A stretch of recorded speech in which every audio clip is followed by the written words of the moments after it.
কয়েকদিন বন্ধ থাকার পর আজ ছিল প্রথম কর্মদিবস। তবে মেট্রো রেল ও এলিভেটেড এক্সপ্রেসওয়েতে চলাচল বন্ধ এবং সড়কে গণপরিবহনের সংখ্যা কম থাকায় অফিস ফেরত মানুষের পড়তে হয় চরম ভোগান্তিতে। স্বপন আহমেদ জানাচ্ছেন বিস্তারিত।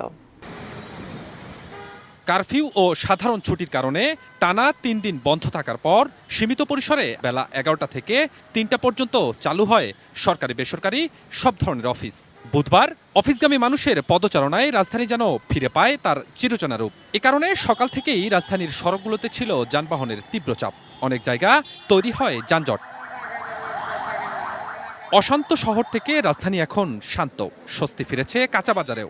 শুক্রবার রাত থেকে কারফিউ ঘোষণার পর যেসব পণ্যের দাম বেড়ে গিয়েছিল বহুগুণে, তা আবারও কমতে শুরু করেছে। 2 দিন যাবত গাড়ি ঘোড়া একটু চলতেছে বেশি, এই কারণে মালের আমদানি বাড়ছে। অনেক বাজার কম, আগে বাড়তেছিল, এখন বাজার কম। অস্বস্তিকর 5 দিন কাটানোর পর প্রথম কর্মব্যস্ত দিন শেষ করে অনেকেই জানান স্বস্তির কথা। ভেতরে আসলে একটা অস্থিরতা কাজ করছে, কাজের পরিবেশে ফিরতে পারছি, এটাই একটা শান্তি। সহিংসতা নিয়ে তো মন খারাপ আছেই, কিন্তু সবার সাথে পরে আবার দেখা হলো, এটার জন্য অনেক ভালো লাগছে। এতদিন সবাই বাসায় আটকানো ছিলাম, ওই হিসাবে হ্যাঁ ঠিক আছে, সবার ভালো লাগতেছে যে এতদিন পর বাসা থেকে বেরোতে পারছি।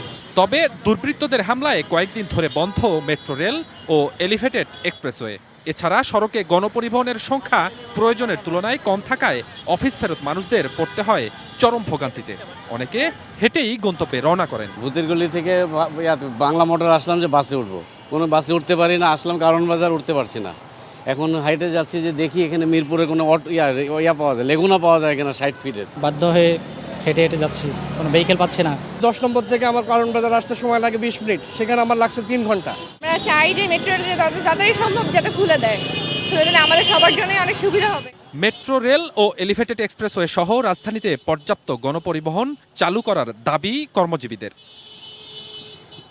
Swapan Ahmed, ATN News, Dhaka.